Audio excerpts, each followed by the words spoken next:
நாமத்துக்கு மகிமை உண்டாதாக. இந்த அருமையான ஞாயிற்றுக்கிழமையிலும் உங்களுக்கு செய்தி கொடுக்கும்படி கர்த்தர் கொடுத்த ஸ்லாக்கியத்திற்காக நான் கர்த்தரை ஸ்தோத்திரிக்கிறேன். கடந்த வாரத்தில் நாம் பார்த்த செய்தியினுடைய தொடர்ச்சியை நாம் இந்த வாரம் பார்க்க போகிறோம். கர்த்தருடைய பரிசுத்த நாமத்துக்கு மகிமை உண்டாதாக. கடந்த வாரம் செய்தியை பேர் சொல்லி அழைக்கும் கர்த்தர் என்ற தலைப்பில் கடந்த வாரம் 3 பேரை தேவன் அழைத்ததை குறித்து பார்த்திருக்கிறோம். இந்த வாரத்தில் அந்த செய்தியினுடைய பாகம் 2 இந்த வாரத்தில் கொடுக்கப்படுகிறது. இதை நீங்கள் தியானித்து நீங்கள் உங்களுடைய ஆவிக்குரிய வாழ்க்கையை எழுப்பிக் கொள்வதோடு மாத்திரமல்ல, உங்களுடைய ஜீவியத்தில் ஒரு மாற்றத்தையும் கர்த்தர் கொடுக்க வல்லவராக இருக்கிறார். இந்த வார செய்தியை கேளுங்கள். கர்த்தர் உங்களுக்கு ஆசீர்வாதத்தை தருவாராக. கர்த்தருடைய நாமம் மகிமைப்படுவதாக. கண்களை மூடி ஜெயிப்போம். பிதாவை இந்த நல்ல வேலைக்காக நன்றி செலுத்துகிறோம். இந்த அருமையான கால வேளையில் உங்களுடைய சமூகத்தை நேர வருகிறோம். ஆண்டவரே, இந்த நாளிலிருந்து இந்த செய்தி கேட்கும்படியாக தேவன் உங்களுக்கு கொடுத்த ஸ்லாக்கியத்துக்கு ஆசீர்வதிக்கிறோம். இந்த செய்தி வேலையை எங்களுக்கு ஆசீர்வதித்து தாரும். உங்களுடைய நாமத்தை நீர் மகிமைப்படுத்தும். கர்த்தர் நீர் பெரிய காரியங்களை செய்ய வேண்டுமாய் கூட ஜெபிக்கிறோம். உங்களுடைய கரத்தில் அர்ப்பணிக்கிறோம். நீர் ஆட்கொண்டு நீர் நடத்தும், பெரிய காரியங்களை செய்யும். ஆண்டவரை, இந்த செய்தி கேட்கும் பொழுது அதை அப்படியே தங்கள் மனதில் இருத்தி கொண்டு நாங்கள் அப்படியே அதை தியானம் பண்ணி எங்களுடைய வாழ்க்கையும் கர்த்தர் ஆண்டவர் கொடுக்குற பாதையில் செல்ல கர்த்தர் எங்களுக்கு கிருபை செய்வதாக. எங்களை அழைத்த தேவன் உண்மையுள்ளவர். ஆகவே எங்களை பரிபூர்ணமாய் நீ நடத்துவீர் என்ற விசுவாசத்தோடு நாங்கள் காத்திருக்கிறோம். கர்த்தருடைய நாமத்தில் ஜெபிக்கிறோம் ஜீவனுள்ள பிதாவே, ஆமென். கர்த்தருடைய பரிசுத்த நாமத்தில் மிகுந்ததாக. கடந்த வார செய்தியினுடைய தொடர்ச்சி தான் இந்த வாரம். எசாயா தீர்க்கதரிசியின் புத்தகம் 43ஆம் அதிகாரம் 1ஆம் வசனத்தை நாம் பார்க்கிறோம். 43:1. இப்போதும் யாக்கோபே, உன்னை சிருஷ்டித்தவரும் இஸ்ரவேலே, உன்னை உருவாக்கினவருமாகிய கர்த்தர் சொல்லுகிறதாவது, பயப்படாதே, உன்னை மீட்டு கொண்டேன், உன்னை பேர் சொல்லி அழைத்தேன், நீ என்னுடையவன் என்று கர்த்தர் சொல்லுகிறார். ஆக ஒரு வாக்குத்தத்தம் அங்கே கொடுக்கப்படுகிறது. தேவன் நம்மை அவருக்கென்று அங்கே நம்ம எடுத்துக்கொள்ளுகிறவராக இருக்கிறார். இங்கே நாம் பார்க்கிறோம், உன்னை மீட்டு கொண்டேன் என்று சொல்லுகிறார். நீ பயப்படாத, உன்னை மீட்டு கொண்டேன், உன்னை பேர் சொல்லி அழைத்தேன் என்று கர்த்தர் சொல்லுகிறார். தேவையில்லாத பயங்கள் நம்முடைய வாழ்க்கையில் இருக்கக்கூடாது. பயம் வேதனை உள்ளது. ஆக அந்த பயத்தை எல்லாம் நீ ஒதுக்கிட்டு, நீ பயப்படாத, அந்த வேதனையில் நீ இருக்காத என்று சொல்லிவிட்டு, நான் உன்னை மீட்டுக்கிட்டேன், அதனால் திருப்பி திருப்பி அதே பயந்த பழைய வாழ்க்கையில் இருக்காத என்று சொல்லுகிறார். நான் மீட்டு கொண்டேன் உன்னை, உன்னுடைய எல்லா பிரச்சனைகளிலிருந்தும், உன்னுடைய எல்லா போராட்டத்திலிருந்தும், உன் வாழ்க்கையில் உள்ள எல்லா சகல தீங்கிலிருந்தும் உன்னை நான் மீட்டு கொண்டேன், உன்னை பேர் சொல்லி அழைத்தேன் என்று தேவன் சொல்லுகிறார். நீ என்னுடையவன். ஸோ நாம் கர்த்தருடையவர்களாய் நாம் இருக்க வேண்டும். கர்த்தருடையவர்களாய் இருக்கும் பொழுது தேவன் நம்மை மீட்டு கொள்ளுகிறார். நம்மை பேர் சொல்லி அழைத்த தேவன் நம்மை மீட்டு கொள்ளுகிறார். நமக்கு எல்லா வேதனையை குறித்த பயத்திலிருந்து நம்மை வெளியே கொண்டு வருகிறார். ஆக அந்த காரியங்களை நாம் பார்க்கிறோம். அதே போல் யாத்திராகமத்தின் புத்தகம் 33ஆம் அதிகாரம் 12ஆம் வசனத்திலிருந்து 14ஆம் வசனம் வரைக்கும் நீங்கள் பார்ப்பீர்களே. ஆனால் யாத்திராகமத்தின் புத்தகம் 33:12 மோசே கர்த்தரை நோக்கி, தேவரீர் இந்த ஜனங்களை அழைத்து கொண்டு வரோ என்று சொன்னீர், ஆகிலும் என்னோடு கூட இன்னாரை அனுப்புவேன் என்பதை நீர் அறிவிக்கவில்லை. என்றாலும் உன்னை பேர் சொல்லி அழைத்து அறிந்திருக்கிறேன் என்றும், என் கண்களில் உனக்கு கிருபை கிடைத்தது என்றும் தேவரீர் சொன்னதுண்டே என்று சொல்லி அவர் சொல்லுகிறார். இங்கே பார்க்கிறோம், உன்னை பேர் சொல்லி அழைத்து அறிந்திருக்கிறேன் என்று மோசேயை குறித்து தேவன் சொல்லியிருக்கிற வார்த்தை, மோசே இடத்துல தேவன் சொன்ன வார்த்தை. ஆக மோசேயை பேர் சொல்லி அழைத்த தேவன் மோசேயை குறித்து அறிந்து வைத்திருக்கிறார். அவர் எப்படிப்பட்டவர், அவர் என்ன மாதிரியான சுபாவம் உள்ளவர், அவர் எப்படி பின்னாளில் இருக்க போகிறார் என்பதையெல்லாம் தேவன் அறிந்து வைத்திருக்கிறார். தேவனுடைய சமூகத்தில் தேவனுக்கு கோபம் உண்டாகக்கூடிய அளவுக்கு அந்த இடத்துல மறுதளித்து தன்னுடைய அழைப்பையெல்லாம் உதறி தள்ளின மோசே பின் நாட்களிலே ஆண்டவர் முகமுகமாய் தரிசித்து பேசுவது போல அந்த ஒரு வாழ்க்கைக்குள் அவர் கடந்து போனார். தேவன் ஒரு சிநேகிதரிடத்தில் பேசுவது போல முகமுகமாய் அவனிடத்தில் பேசினார். பிரத்யட்சமாக அவனுக்கு தரிசனம் கொடுத்து பேசினார்.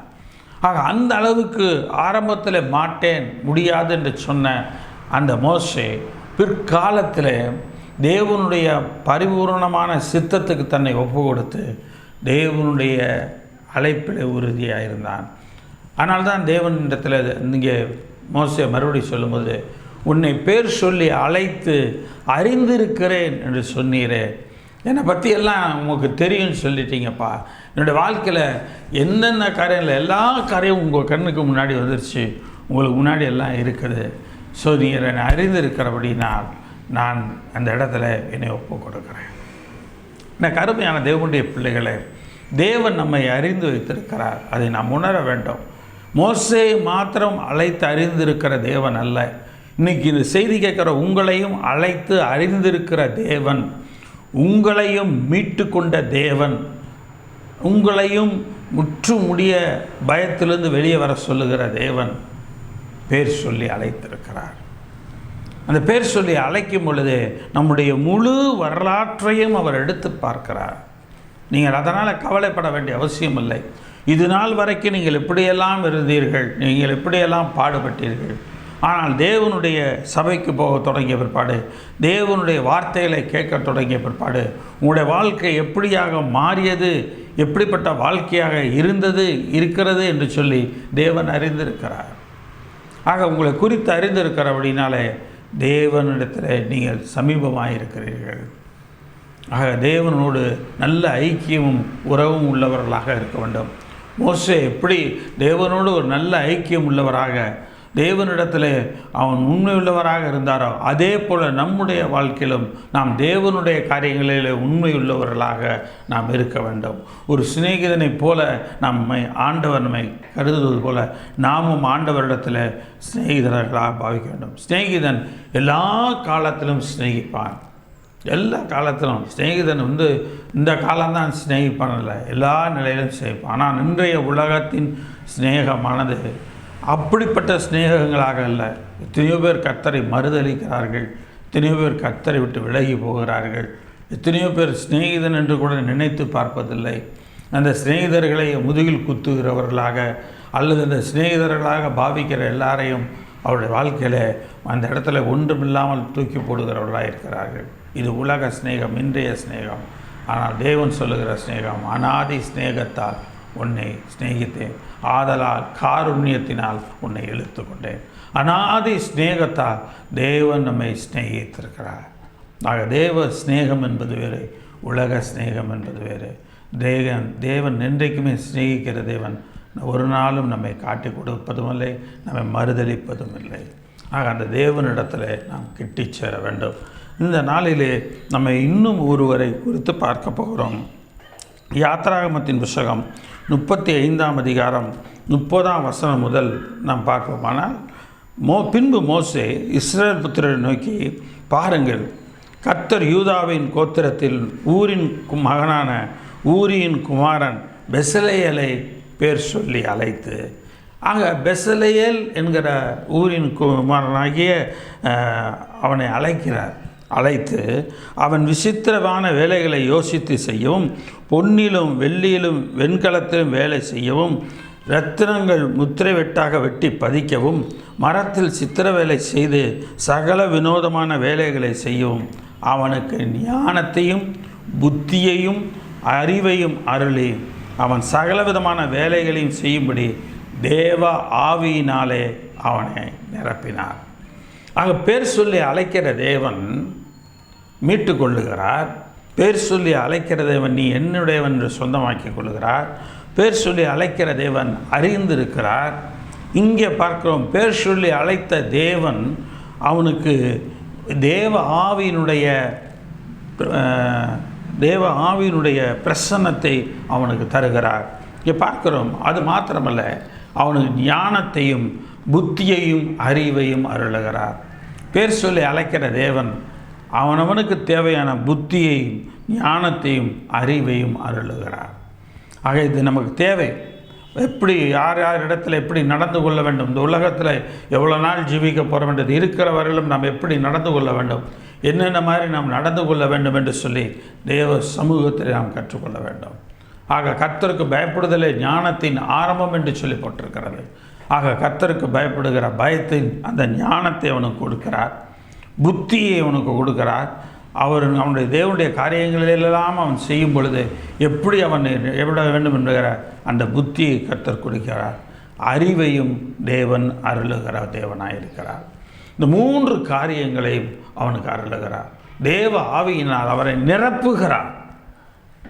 நீங்களும் நானும் பரிசுத்த ஆவியினால் நிரப்பப்படுவோமானால் ஞானத்தினால், புத்தியினால், அறிவினால் நாம் நிரப்பப்படுவோம். இந்த 3 காரியங்களையும் கர்த்தர் நமக்கு தருகிறவராக இருக்கிறார். எனக்கு அருமையான தேவனுடைய பிள்ளைகளே, நம்மை பேர் சொல்லி அழைத்து அறிந்திருக்கிற தேவன் எல்லா நிலையிலும் நம்மை தெரிந்து கொண்டவராக இருக்கிறார். அந்த தேவன் நமக்கு ஞானத்தையும் புத்தியையும் அறிவையும் நமக்கு கொடுக்கிறார் என்று சொல்லி பார்க்கிறோம். சரி, இந்த வாரம் 3 பேரை குறித்து நாம் பார்க்க போகிறோம். 3 பேர்களை நாம் பார்க்க போகிறோம். அதில் முதலாவது சாமுவேல். இந்த சாமுவேலை குறித்து பார்க்கும் பொழுது வேதாகமத்தில் ஒரு சாமுவேல் என்றல்ல, 3 பேர் இருக்கிறார்கள் மொத்தம். இந்த சாமுவேல் உள்பட, நன்னாளி மகனாகிய சாமுவேல் உள்பட 3 பேர் இருக்கிறார்கள். என்னாகமத்தின் புஸ்தகம் 34ஆம் அதிகாரம் 20ஆம் வசனம். என்னாகமத்தின் புஸ்தகம் 34ஆம் அதிகாரம் 20ஆம் வசனம். சிமியோன் புத்திரரின் கோத்திரத்துக்கு அம்மியூதின் குமாரனாகிய சாமுவேலும். அதாவது இந்த சாமுவேலுக்கு முன்பான காலத்தில், மோசேயின் காலத்தில் இருந்த ஒரு சாமுவேல் அங்கே பார்க்கிறோம். அம்மியூதின் குமாரனாகிய சாமுவேல் என்று என்னாகமும் 34:20 அந்த இடத்துல வருகிறது சாமுவேல் என்ற பெயர். இந்த சாமுவேலுக்கு பிற்பாடு, அன்னாளின் மகனாகிய இந்த சாமுவேலுக்கு பிற்பாடு 1 நாளாகமத்தின் புஸ்தகம் 7ஆம் அதிகாரம் 2ஆம் வசனத்தில் பார்ப்பீர்களே. ஆனால் 1 நாளாகமம் 7:2 தோலாவின் குமாரர் உசி, ரெப்பாயா, எரியேல், யக்மாயி, இப்சான், சாமுவேல் என்பவர்களே. ஆக தோலாவின் குமாரன் சாமுவேல் இங்கே பார்க்கிறோம். ஆக சாமுவேல் என்ற பெயரில் 3 பேர். அன்னாளின் மகன் சாமுவேல், மோசேயின் காலத்தில் இருந்த சாமுவேல், இந்த சாமுவேலுக்கு பிற்காலத்தில் இருந்த தோலாவின் குமாரனாகிய சாமுவேல் என்று சொல்லி நாம் பார்க்கிறோம். இந்த சாமுவேல் அன்னாளின் மகனாக இருக்கிறான். தேவனிடத்தில் விசேஷமாக கேட்கப்பட்டு இவன் பிறந்தான், முதலாவது பிள்ளையாக. இவனை கொண்டு வந்து பால் மறக்க பண்ணின பின்பு இவனை கொண்டு வந்து தேவாலயத்தில் விட்டுவிட்டு கடந்து சென்றாள் அன்னாள். ஆக இவன் தேவனுடைய சன்னிதானத்திலே வளர்ந்தவனாக இருக்கிறான். தேவ சமூகத்திலே இளம் பிராயத்தில் அவன் இருக்கும் பொழுது தேவன் அவனுக்கு தரிசனமாகிறவராக இருந்தார். எனக்கு அருமையான தேவனுடைய பிள்ளைகளே, இளம் பிராயத்தில் நுகத்தை சுமப்பது லகுவாக இருக்கும் என்று சொல்லப்பட்டிருக்கும். உன் வாலிப காலத்தில் சிருஷ்டிகரை நினை என்று சொல்லி ஒரு வசனங்கள் உண்டு. ஆக இதெல்லாம் இந்த காலகட்டத்திலே தான் நம்முடைய பாதைகள் மாறி போக வாய்ப்புண்டு. இந்த உலகத்தை பார்த்து இச்சித்து அந்த பாதையில் மாறி போகிறது உண்டு. ஆனால் அந்த சமயம் அந்த வயதிலே கர்த்தருக்குள் இருப்பாரானால் ஆண்டவருக்குள் வாழ்கிற வாழ்க்கை ஒரு ஆசீர்வாதமான வாழ்க்கையாக இருக்கும். அந்த இள வயதில் அவன் தேவ சந்நிதியில் இருக்கும் பொழுது அவங்க தேவன் அவனை பேர் சொல்லி அழைக்கிறார், சாமுவேலே சாமுவேலே என்று சொல்லி. நீங்கள் இதுக்கு முன்னாடி பார்த்தீங்கன்னா, ஏன் இந்த சாமுவேலே சாமுவேலே என்று கூப்பிடும் பொழுது சொல்லும் கர்த்தாவே அடியேன் கேட்குறேன் என்று சொல்லி ஏலி சொல்லி அனுப்புகிறான். 3 முறை போய் கேட்குறான். தேவன் கூப்பிடுகிறார், ஆனால் யார் கூப்பிட்றான்னு தெரியாமல் ஏலி தான் கூப்பிட்றான்னுச்சு. இந்த இருக்கிறேன் என்று சொல்லி அந்த இடத்துல அங்கே ஓடி போகிறான். என்னை கூப்பிட்டீரே என்று சொல்லி ஏலி இடத்துல போய் அவன் சொல்லுகிறான். ஆனால் தேவன் கூப்பிட்டதை அவனால் அறிந்து கொள்ள முடியவில்லை. தேவனுடைய சத்தம்தான் என்று அவனால் அறிந்து கொள்ள முடியவில்லை. அப்படிப்பட்ட சூழ்நிலை 3 தடவை போனப்போ ஏலி புரிந்து கொண்டான், கர்த்தர் இவனை அழைக்கிறார், கர்த்தர் இவனை பேர் சொல்லி அழைக்கிறார் என்று அவன் தெரிந்து கொண்டான். அதனால் பார்த்தீங்கன்னா அவன் என்ன சொல்கிறான், நீ இன்னொரு தடவை கூப்பிட்டா அங்கேருந்து சொல்லும் கர்த்தாவே. 10ஆம் வசனம் 1 சாமுவேல் 3:10. அப்பொழுது கர்த்தர் வந்து நின்று முன்போல சாமுவேலே சாமுவேலே என்று கூப்பிட்டார். அதற்கு சாமுவேல் சொல்லும் அடியேன் கேட்கிறேன் என்றான். ஏலி சொன்ன அந்த வார்த்தையை அந்த இடத்துலேருந்து ஓடி மறுபடி போகாமல் அந்த இடத்துலே இருக்கிறான். அந்த இடத்துலேருந்து சொல்லும் கர்த்தாவே அடியேன் கேட்கிறேன் என்று கேட்குறான். ஏன் தேவனுடைய தரிசனம் இப்படி இருந்தது என்று பார்த்தீர்கள். 1 சாமுவேல் 3ஆம் அதிகாரம் 1ஆம் வசனம். 1 சாமுவேல் 3:1. சாமுவேல் என்னும் பிள்ளையாண்டான் ஏலிக்கு முன்பாக கர்த்தருக்கு பணிவிடை செய்து கொண்டிருந்தான். அந்நாட்களிலே கர்த்தருடைய வசனம் அபூர்வமாய் இருந்தது. ஆக சாமுவேலின் காலத்தில் இந்த இளம்பிராயத்தில் அவன் இருக்கும் பொழுது அங்கே தேவனுடைய வசனம் அபூர்வமாய் இருந்தது. பிரத்யட்சமான தரிசனம் ஒருவருக்கும் இருந்தது கிடையாது. ஆக தேவ தரிசனம் ஒருவருக்கும் இருந்ததில் கர்த்தருடைய வசனம் அபூர்வமாய் இருக்கிறது. இப்படிப்பட்ட இந்த நிலையில தான் தேவன் சாமுவேலை கூப்பிடுகிறார். தன் இருதயத்துக்கு ஏற்றவனாக அவர் அறிந்து கொள்கிறார். இவனை தேவன் மீட்டு கொண்டபடியினாலே, இவனை தேவன் பேர் சொல்லி அழைத்தபடியினாலே தேவன் என்னுடையவனாய் இருக்கிறான் என்று சொல்லி சாமுவேலை அவர் கூப்பிடுகிறார். சாமுவேலுக்கு தேவன் பிரத்யட்சமாக தரிசனம் ஆகிறார். தேவ வார்த்தை அந்த இடத்துல சாமுவேலுக்கு வருகிறது என்று சொல்லி பார்க்கிறோம். கர்த்தர் சாமுவேலை நோக்கி 1 சாமுவேல் 3:11. கர்த்தர் சாமுவேலை நோக்கி, இதோ நான் இஸ்ரவேலில் ஒரு காரியத்தை செய்வேன், அதை கேட்கிற ஒவ்வொருடைய 2 காதுகளிலும் அது தொனித்து கொண்டிருக்கும். நான் ஏலியின் குடும்பத்துக்கு விரோதமாக சொன்ன யாவையும் அவன் மேல் அந்நாளிலே வர பண்ணுவேன், அதை தொடங்கவும் அதை முடிக்கவும் போகிறேன் என்று சொல்லி பார்க்கிறோம். ஏங்க அந்த அளவுக்கு ஏலியின் குடும்பத்து மேலே, ஏலியின் குடும்ப பிள்ளைகள் மேலே அவ்வளோ கோபமாக இருக்கிறாராம். 13ஆம் வசனத்தை பாருங்கள். அவன் குமாரர் தங்கள் மேல் சாபத்தை வரப்பண்ணுகிறதை அவன் அறிந்திருந்தும், இங்கே தன் பிள்ளைகள் சாபத்தை தங்களுக்கு வருவிச்சாராங்க என்று ஏலி அறிந்திருந்தும் அவர்களை அடக்காமற் போன பாவத்து நிமித்தம் பிள்ளைகளை அடக்கத்தோடு வளர்க்கணும். அந்த இடத்துல பார்க்கிறோம், அடக்காமற் போன தவறு செய்கிறார்கள் என்று சொல்லும்போது பிள்ளைகளை கண்டித்து உணர்த்துகிறவர்களாக இருக்க வேண்டும். ஆனால் இன்றைக்கு பிள்ளைகளை செல்லம் கொடுத்து அநேகர் தங்கள் பிள்ளைகளை கெட்டு பண்ணுகிறார்கள். இங்கே பார்க்கிறோம், அடக்காமற் போன பாவத்து நிமித்தம் நான் அவன் குடும்பத்துக்கு என்று நீங்காத நியாய தீர்ப்பை நான் என்ன செய்கிறேன், அவனுக்கு செய்வேன் என்று கர்த்தர் சொல்லுகிறார். ஆக நியாய தீர்ப்பை தேவன் அவனுக்கு அந்த இடத்துல செய்வேன் என்று கர்த்தர் சொல்லுகிறார். எனக்கு அருமையான தேவனுடைய பிள்ளைகளே, தேவனுடைய வசனம் அங்கே கொடுக்கப்படுகிறது. தேவ வார்த்தை அங்கே சாமுவேலுக்கு வருகிறது. இதை சொன்ன மாத்திரத்தை சொல்கிறார். அதே நிமித்தம் ஏலியின் குடும்பத்தார் செய்த அக்கிரமம் ஒருபோதும் பலியினாலாவது காணிக்கையினாலாவது நிவர்த்தியாவதில்லை என்று ஏலியின் குடும்பத்தை குறித்து ஆணையிட்டிருக்கிறேன். என்ன சொல்கிறார் பாருங்கள். பாவம் செஞ்சவன் அப்போ அந்த காலத்தில் பலி கொடுத்து பாவத்திலிருந்து வெளியே வந்துடலாம். ஆனால் இங்கே சொல்கிறாரு, ஏலியின் குடும்பத்தார் செய்த அக்கிரமம் ஒருபோதும் பலியினாலாவது காணிக்கையினாலாவது நிவர்த்தி ஆவதில்லை. எவ்வளோ பலி செலுத்தினாலும் சரி, அல்லது எவ்வளோ ரூபாய் அவன் காணிக்கை கொடுத்தாலும் சரி, அவனுடைய பாவம் அவனை விட்டு போவது கிடையாது. அவன் குடும்பத்துக்கு நீங்காத நியாய தீர்ப்பு செய்வேன் என்று கர்த்தர் அறிவித்தார். அங்கே பார்க்கிறோம், சாமுவேல் விடியார் காலம் மட்டும் படுத்திருந்து கர்த்தருடைய ஆலய கதவுகளை திறந்தான். விடிய காலம் மட்டும் கர்த்தருடைய சமூகத்தில் படுத்திருக்கான். விடிய தொடங்குது தெரிஞ்சவனே எழுந்திருச்சு அவன் கர்த்தருடைய ஆலய கதவுகளை திறந்தான். சாமுவேல் ஏலிக்கு அந்த தரிசனத்தை சொல்ல பயந்தான். எங்கே சொன்னால் ஏலி தன்னை ஏதாவது தண்டிச்சிருவானோ அல்லது தன்னை ஏதாவது பண்ணிடுவானோ என்று ஏலி இடத்துல சொல்ல பயந்தான். ஸோ மனுஷனுக்கு பயப்படுகிற பயம் கண்ணியை வருவிக்கும். இவன் பயப்படுறான். பாருங்க, அவன் சொல்கிறான், அதற்கு அவன், கர்த்தர் உன்னிடத்தில் சொன்ன காரியம் என்ன? எனக்கு அதை மறைக்க வேண்டாம்.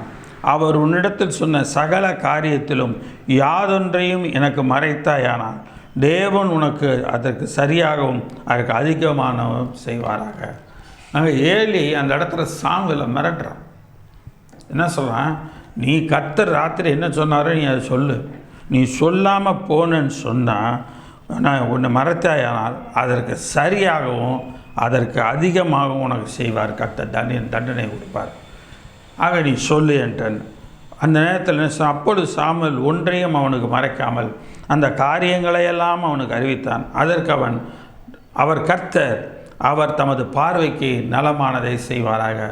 இவ்வளவு தேவனுக்கு இப்படியெல்லாம் சாமுவேலிடத்தில் பேசி சாமுவேல் அதை ஏலிகிட்ட சொன்ன பிற்பாடாவது ஏலி அங்கே மாறணும். ஏலி தன் பிள்ளைகளை மாற்ற முடிவு எடுத்து முயற்சி பண்ணியிருக்கணும். இது ரெண்டையுமே அங்கே செய்யலைங்க. இது ரெண்டையுமே பண்ணலை. அதை பதிலாக கர்த்தர் என்ன சொன்னார் அதை கேட்டுட்டு அவன் அப்படியே விட்டுட்டான். ஒருவேளை அந்த நாளில் ஏலி மனம் திரும்பி இவன் முதல்ல மனம் திரும்பி தான் பிள்ளைகளை கூப்பிட்டு கண்டித்து அந்த இடத்துல உணர்த்தி இருந்தான்னு சொன்னான், ஒருவேளை கர்த்தர் இவனையும் உன் பிள்ளைகளையும் அங்கே இருந்திருப்பார். இவனையும் உன் பிள்ளைகளையும் தேவன் தள்ளி விடுவதற்கான காரணம் என்னவென்று சொன்னார். இது எவ்வளவு தரிசனங்கள் கொடுக்கப்பட்டு தீர்க்க தரிசனங்கள் கொடுக்கப்பட்டிருந்தோம், இவங்க அந்த இடத்துல இந்த பனிஷ்மெண்ட்டு அந்த கொடுத்துருந்தோம், மாறவே கிடையாது. இன்றைக்கி அநேகருடைய இருதயங்கள் கல்லை போல் இருக்கிறது. கல்லை போல் இருக்கிறது. அவங்க இருதயம் இலகை போகிற தன்மை கிடையாது. கர்த்தரிடத்தில் ஒப்புரவாகணும், கர்த்தரிடத்தில் சார்ந்து வாழணுன்ற அந்த எண்ணம் அங்கே இருந்ததே இல்லை. சாமுவேல் எல்லாவற்றிலும் அந்த வயதில் இருந்தான் என்று பார்க்கிறோம். 19ஆம் வசனம் பாருங்கள். 1 சாமுவேல் 3:19. சாமுவேல் வளர்ந்தான், கர்த்தர் அவனோடே கூட இருந்தார். ஆக ஏழி பிள்ளைகள் அங்கே வாழ்கிறாங்க. அவங்களோட ஆசாரியனோட பிள்ளைகளோட அவர் கர்த்தர் இல்லை. ஆனால் இந்த சாமுவேல் வளர்றான், அவனோடு கூட கர்த்தர் இருந்தார். அவர் தம்முடைய எல்லா வார்த்தைகளிலும் ஒன்றை ஆகிலும் தரையிலே விழுந்து போக விடவில்லை. அவர் தம்முடைய எல்லா வார்த்தைகளிலும் ஒன்றை ஆகிலும் தரையிலே விழுந்து போக விடவில்லை. கர்த்தருடைய வார்த்தை நிச்சயமாக நிறைவேறுங்க. இதுலேருந்து அதான் தெரியுது. அவர் சொன்ன எல்லா வார்த்தைகளிலும் ஒன்றை ஆகிலும் தரையில் விழுந்து போக விடலை. இந்த தரையில் விழ போகிறது கிடையாது. செய்தி கேட்குறீங்களே, இந்த செய்தியை கேட்டுட்ருக்கலாம். ஒருவேளை இந்த செய்தியை ஆன் பண்ணிவிட்டு நீங்கள் எந்த வேலை வேணால் செய்யலாம். அதை அப்படியே விட்டுட்டு போயிடுறவங்களா இருக்காதீங்க. இதை பாருங்கள். கர்த்தருக்கு உங்களை சாமுவேலை போல் நீங்கள் மாற்றுங்களேன். கர்த்தர் உங்களுக்கு சொன்ன எல்லா வசனங்கள், எல்லா வாக்குத்தத்தங்கள், எல்லா வார்த்தைகளும் நீங்கள் நிறைவேறுவதை நீங்கள் காண முடியும். அது வெறுமனே அந்த வார்த்தைகள் போவது கிடையாது. கர்த்தர் உங்களுக்கு தரிசனமாக தீர்க்க தரிசனமாய் சொன்ன வார்த்தைகள் நிச்சயமாய் உங்களுக்கு நிறைவேறும் என்று சொல்லி பார்க்கிறோம். 20ஆம் வசனத்தில் பாருங்கள். சாமுவேல் கர்த்தருடைய தீர்க்கதரிசி தான் என்று தான் முதல் பெர்சபா மட்டுமுள்ள சகல இஸ்ரவேலுக்கும் விளங்கினது. ஆக சாமுவேல் ஒரு தீர்க்கதரிசி என்று சொல்லி எல்லாரும் அங்கே விளங்கி கொண்டார்கள். ஏன்? தேவன் சாமுவேலுக்கு சொன்ன வார்த்தைகள் ஒன்றும் விழுந்து போகவில்லை தரையிலே. அது அப்படியே சாமுவேல் வாழ்க்கையில் நடந்தது. அதனால் சாமுவேல் ஒரு தீர்க்கதரிசி தான் என்று எல்லாருக்கும் தெரிந்தது. 21ஆம் வசனத்தில் கர்த்தர் பின்னும் சீலோவிலே தரிசனம் தந்தருளினார். கர்த்தர் சீலோவிலே தம்முடைய வார்த்தையிலே நாளை சாமுவேலுக்கு தம்மை வெளிப்படுத்தினார். கர்த்தர் தம்முடைய வார்த்தையினால தீர்க்க தரிசன வார்த்தையினாலே சாமுவேலுக்கு தம்மை வெளிப்படுத்தினார். கர்த்தர் பிரத்யட்சமாக தம்முடைய வார்த்தைகளினாலே தேவன் வெளிப்படுத்துகிறார். யாருக்கு தெரியும்? இன்றைக்கு பேசப்படுகிற இந்த பிரசங்க செய்தி உங்களுடைய வாழ்க்கையிலும் உங்களுடைய வாக்குத்தத்தங்களை நினைவு கூற செய்யுமானால் நீங்களும் கூட உங்களுடைய வாழ்க்கையில் கர்த்தருடைய வாக்குத்தத்தம் நிறைவேற அதை காண முடியும். வெறுமனே விழுந்து போகிறது கிடையாது. இந்த வருடம் கர்த்தர் கொடுத்த வாக்குத்தத்தம் என்னவோ அது வெறுமனே தரையில் விழுந்து போவதல்ல.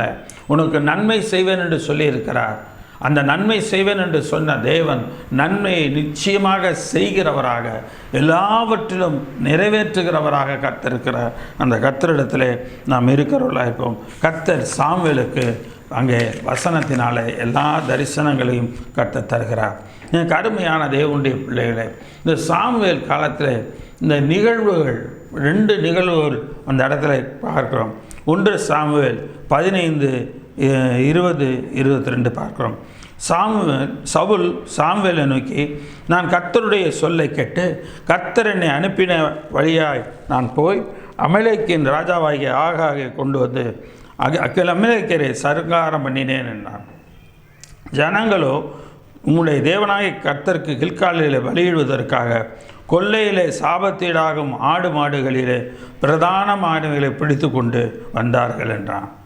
அதற்கு சாமுவேல், கர்த்தருடைய சத்தத்துக்கு கீழ்ப்படுகிறதை பார்க்கிலும் சர்வாங்க தகனங்களும் பலிகளும் கர்த்தருக்கு பிரியமாயிருக்குமோ?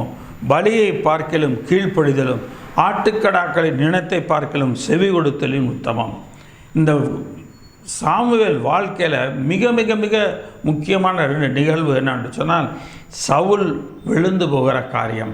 அந்த இடத்துல கர்த்தருடைய வைராக்கியத்தோடு சாமுவேல் அந்த இடத்துல இருந்தான் என்று பார்க்கிறோம். அவன் தொடர்ந்து பேசும்போது பாருங்கள், 2ஆம் பண்ணுதல் பில்லி சூனிய பாவத்துக்கும், முரட்டாட்டம் பண்ணுதல் அவபக்திக்கும், விக்கிரக ஆராதனைக்கும் சரியாக இருக்கிறது. நீர் கர்த்தருடைய வார்த்தையை புறக்கணித்தபடியினாலே அவர் உன்னை ராஜாவாக இராதபடி புறக்கணித்து தள்ளினார். நீர் என்ன செய்த? கர்த்தருடைய வார்த்தையை நீ புறக்கணித்து தள்ளிட. இன்றைக்கி நம்மளுடைய வாக்குத்தம் கொடுத்தது என்னைக்காக நம்ம நினைக்கிறோமா? ஏதோ ஒரு பிரச்சனை இருக்குது, ஏதோ ஒரு தேவை இருக்குது, ஏதாவது காரியம் இருக்குது. கர்த்தர் நமக்கு இந்த வாக்குத்தம் பண்ணியிருக்காருல்ல, இது நிச்சயம் தரையில் விழுந்து போக விட மாட்டார். ஆண்டவரே, நீர் எனக்கு கொடுத்த வாக்குத்தத்துக்கு ஸ்தோத்திரம். அது தரையில் விழுந்து போவதில்லை, அது என் வாழ்க்கையில் நிறைவேறப் போகிறது. என் வாழ்க்கையில் அது நிறைவேறும். என் வாழ்க்கையில் நிறைவேறுவதை நான் அனுபவிப்பேன். நான் இப்பொழுது அனுபவித்து நான் மென்மேலும் பலமடைவேன், நான் மென்மேலும் உயருவேன் என்று சொல்லி என்னைக்காக நம்ம அறிக்கையிட்டிருக்கோமா? நம்ம கர்த்தருடைய வார்த்தைகள், நம்ம கொடுத்த வார்த்தைகளை நம்மளே மறந்து போகிறோம், அல்லது அப்படியே விழுந்து போக பண்ணிடுறோம். ஆண்டவர் இல்லை பண்ணலை, நம்ம விழுந்து போக பண்ணிடுறோம். அதனால தான் இங்கே சொல்கிறாரு, 2ஆம் பண்ணுதல் பில்லி சூனிய பாவத்துக்கும், முரட்டாட்டம் பண்ணுதல் அவபக்திக்கு விக்கிரகாரனைக்கும் சரியாக இருக்கிறது. நீ கர்த்தருடைய வார்த்தையை புறக்கணித்தபடினாலே, கர்த்தருடைய வார்த்தையை நாம் புறக்கணித்தாதான் தேவன் நம்மேல் கோபமாகிறார். மற்றபடி கர்த்தர் நம்மை புறக்கணிக்கிறதே கிடையாது. எனக்கு அருமையான தேவனுடைய பிள்ளைகளை, சவுலிடத்தில் தேவன் பேசி கொண்டு வரும்பொழுது, சாமுவேல் மூலமாக பேசி கொண்டு வரும்போது, 1 சாமுவேல் 15ஆம் அதிகாரம் 29ஆம் வசனம் பாருங்கள். இஸ்ரவேலின் ஜெயபலமானவர் பொய் சொல்லுகிறதும் இல்லை, தாம் சொன்னதை பற்றி மனஸ்தாபப்படுகிறதும் இல்லை, மனமாற அவர் மனுஷன் அல்ல. இஸ்ரவேலின் ஜெயபலமானவர் பொய் சொல்லுகிறதும் இல்லை, தாம் சொன்னதை பற்றி மனஸ்தாபப்படுகிறதும் இல்லை, மனமாற அவர் மனுஷன் அல்ல. ஆக இஸ்ரவேலின் ஜெயபலமானவர், இன்றைக்கு உங்கள் பேரை போட்டு உங்களுடைய பேருக்குரிய ஜெயபலமானவர் உங்களுக்கு கொடுத்த வாக்குத்தத்தம் பொய் சொல்லுகிற வாக்குத்தத்தம் அல்ல, உங்களுக்கு கொடுத்த வார்த்தையை குறித்து அவர் மனஸ்தாபப்படுகிறவரும் அல்ல, மனமாற அவர் மனுஷன் அல்ல. உங்களுக்கு சொன்ன வார்த்தையை தேவன் உங்களுக்கு நிறைவேற்றுவார். கர்த்தர் உங்களுக்கு என்ன வாக்குத்தத்தம் கொடுத்திருக்கிறாரோ அந்த வாக்குத்தத்தத்தை நிச்சயமாக உங்களுடைய வாழ்க்கையில் நிறைவேற்றுகிறவராய் இருக்கிறார். அதே வசனத்தில் 35ஆம் வசனத்தை பாருங்கள். 1 சாமுவேல் 15:35. சவுல் மரணமடையும் நாள் மட்டும் சாமுவேல் அப்புறம் அவனை கண்டு பேசவில்லை. இஸ்ரவேலின் மேல் சவுலை ராஜாவாக்கினதற்காக கர்த்தர் மனஸ்தாபப்பட்டது நிமித்தம் சாமுவேல் சவுலுக்காக துக்கித்து கொண்டிருந்தான். கர்த்தர் மனஸ்தாபப்பட்டனால சவுலுக்காக அந்த காரியத்தில் என்ன செய்தானா? துக்கித்து கொண்டிருந்தானா. அப்படிப்பட்ட ஒரு துக்கம். இன்னைக்கு அருமையான தேவனுடைய பிள்ளைகளை, இன்றைக்கு யாருக்காவது நம்மக்கிட்ட பிரச்சனை பண்ணியிருப்பாங்க, அவங்களுக்காக நிகழுதுன்னு சொன்னால் நம்ம சந்தோஷப்படுறதை பார்த்துக்கிறோம். ஒரு பிரச்சனை ஒழிஞ்சிச்சு, ஒரு கஷ்டம் ஒழிஞ்சிச்சு. சிலரை குறித்து சொல்லும்போது இப்படி தான் சொல்லுவாங்க, அவங்களுக்கு பிடிக்கலன்னு சொல்லிட்டா ஒழிஞ்சிச்சு, சனியை முடிஞ்சு போச்சு போ அப்படின்வாங்க. அப்படி இல்லைங்க. கர்த்தருக்குள் அவன் கர்த்தர் விசனப்பட்டது நிமித்தம் அவன் அந்த இடத்துல இங்கே இடத்துல பார்க்குறோம் துக்கித்து கொண்டு இருந்தான். ஆக நம்ம கர்த்தருடைய காரியத்தில் நம்ம அசட்டையாக இருக்க வேண்டாம். நம்முடைய வாழ்க்கையில் ஏதோ நடக்குது, ஏதோ ஒரு காரியம் இருக்குது அப்படின்னு சொல்லிட்டு போக வேண்டாம், கடந்து போகாது அப்படி இருப்போம். 1 சாமுவேல் புத்தகம் 16ஆம் அதிகாரம் 10ஆம் வசனம். 1 சாமுவேல் 16:10. அந்த இடத்துல பார்த்தா, இப்படி ஈசாய் தன் குமாரரில் 7 பேரை சாமுவேலுக்கு முன்பாக கடந்து போக முடியினான். பின்பு சாமுவேல் ஈசாயை பார்த்து, கர்த்தர் இவர்களில் ஒருவனையும் தெரிந்து கொள்ளவில்லை என்று சொல்லி, உன் பிள்ளைகள் இவ்வளவுதானா என்று ஈசாயை கேட்டான். அதற்கு அவன், எல்லாருக்கும் இளையவன் ஒருவன் இருக்கிறான் என்றான். அவன் ஆடுகளை மேய்த்து கொண்டிருக்கிறான் என்றான். அப்பொழுது சாமுவேல் ஈசாயை நோக்கி ஆள் அனுப்பி அவன் இங்கே வரும் மட்டும் அவன் பந்தி இருக்க மாட்டேன் என்று சொன்னான். அவன் வர வரைக்கும் நான் பந்தி இருக்க மாட்டேன், அவனை வர சொல்லு என்று சொல்லுகிறான். எனக்கு அருமையான தேவனுடைய பிள்ளைகளே, கர்த்தருடைய பிள்ளைகளை தேவன் தம்முடைய ஜனத்தை நடத்துகிற விதமே வேறு விதமாக இருக்கும். இல்லையா? இதே சாமுவேல் திடகாத்திரமான உடம்போட வர்றதை பார்த்தோன்னா என்ன நினச்சிட்டான், இவனாக தான் இருக்கான். ஆண்டவர் சொல்கிறார், நீ மனுஷன் பார்க்குற மாதிரி பார்க்குறப்பா, நான் அப்படி இல்லை, நான் இருதயத்தை பார்க்குற தேவன். ஆக அவன் 7 பேர் போனோன்னு இப்போ கேட்குறான், இவனோட இந்த பையன் இருக்கானா? ஆமாம், சின்னவன் ஆட்டுக்கு வகிச்சிட்ருக்கான். சின்னவன் 1000 சிறியவன் பலத்த ஜாதியும் அவனோட வார்த்தையின்படி சின்னவனான தாவீது வருகிற வரைக்கும் பந்தி இருக்க மாட்டேன் என்று சொல்லுகிறான். அதே போல் தாவீது வந்த உடனே அவன் பந்தி இருக்கிறவனாக இருந்தான். 13ஆம் வசனத்தை பாருங்கள். அப்பொழுது சாமுவேல் தைல கொம்பை எடுத்து அவனை அவன் சகோதரர் நடுவிலே அபிஷேகம் பண்ணினான். அந்நாள் முதற்கொண்டு கர்த்தருடைய ஆவியானவர் தாவீதின் மேல் வந்து இறங்கியிருந்தார். அந்நாள் முதற்கொண்டு கர்த்தருடைய ஆவியானவர் தாவீதின் மேல் வந்து இறங்கியிருந்தார் என்று சொல்லி பார்க்கிறோம். எனக்கு அருமையான தேவனுடைய பிள்ளைகளே, கர்த்தருடைய வார்த்தைகளை கேட்டு நாம் நடப்போமானால் தேவன் நம்மை நடத்துகிற தேவன் ஆசீர்வாதத்தின் பாதையில் நம்மை நடத்துகிறவராக இருக்கிறார். இந்த சாமுவேலுக்கு ஞான திருஷ்டிக்காரன் என்ற ஒரு பேர் இருக்கிறது. சாமுவேலை வெட்கப்படுத்தவே இல்லை.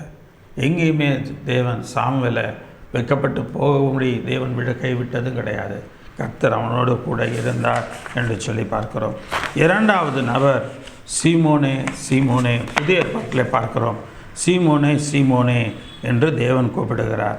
லூக்கா எழுதின சுவிசேஷம் 22ஆம் அதிகாரம் 31ஆம் வசனம் முதல் 34ஆம் வசனம் வரைக்கும். பின்னும் கர்த்தர், சீமோனே, சீமோனே, இதோ கோதுமையை சுலகினால் புடைக்கிறது போல சாத்தான் உங்களை புடைக்கிறதற்கு உத்தரவு கேட்டுக்கொண்டான்.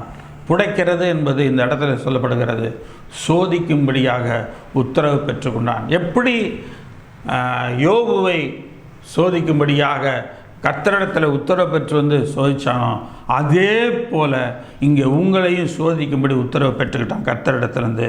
கோதுமை சுலகினால் புடைக்கிறது போல் உங்களையும் புடைக்கிறான். நீங்கள் ஜாக்கிரதையாக இருங்க என்று சொல்கிறான். நானோ உன் விசுவாசம் ஒளிந்து போகாதபடிக்கு உனக்காக வேண்டிக் கொண்டேன். நீ குணப்பட்ட பின்பு உன் சகோதரரை ஸ்திரப்படுத்து. நீ குணப்பட்ட நீ முதல்ல உன் வாழ்க்கையில் சக்ஸஸ்ஃபுல்லாக முடித்த பிற்பாடு நீ அடுத்த வாழ்க்கையில் சக்ஸஸ்ஃபுல்லாக வாழ்கிறது எப்படி நீ அப்போ சொல்லு.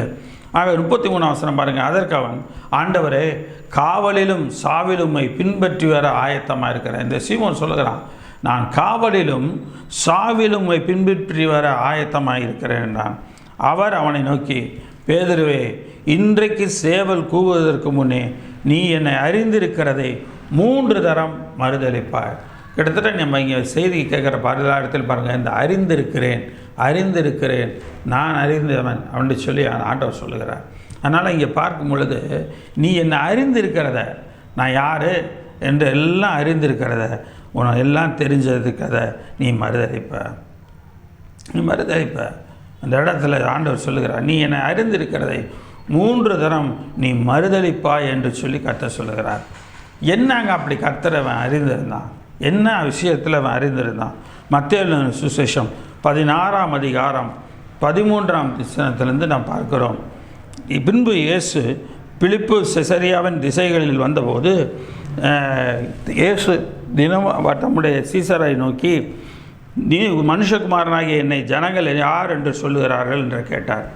அதற்கு அவர்கள், சிலர் உம்மை யோவான் ஸ்நானன் என்றும், சிலர் எலியா என்றும், சிலர் எரேமியா அல்லது தீர்க்கதரிசிகளில் ஒருவர் என்றும் சொல்லுகிறார்கள் என்றார்கள். அப்பொழுது அவர், நீங்கள் என்னை யார் என்று சொல்லுகிறீர்கள் என்று கேட்டார். சீமோன் பேதுரு பிரதியுத்தரமாக, நீ ஜீவனுள்ள தேவனுடைய குமாரனாகிய கிறிஸ்து என்றான். நீர் ஜீவனுள்ள தேவனுடைய குமாரனாகிய கிறிஸ்து. ஆக ஜீவனுள்ள தேவனுடைய குமாரன் இவன் அறிந்து வைத்திருந்தான். இவன் தான் அங்கே அந்த வார்த்தையை சொல்லுகிறான்.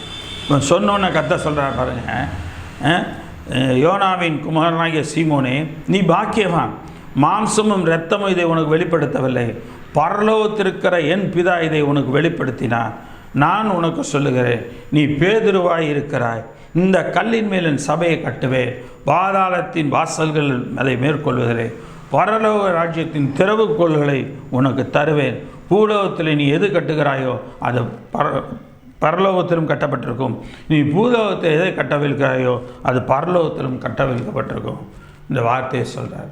அப்போ கர்த்தரை அறிந்திருக்கிறான் என்று சொல்வது, நீர் ஜீவனுள்ள தேவனுடைய குமாரனாகிய கிறிஸ்து. அறிந்திருந்தான். ஜீவனுள்ள தேவனுடைய குமாரன் தான் இந்த இயேசு கிறிஸ்து. அறிந்து வைத்திருந்தான்.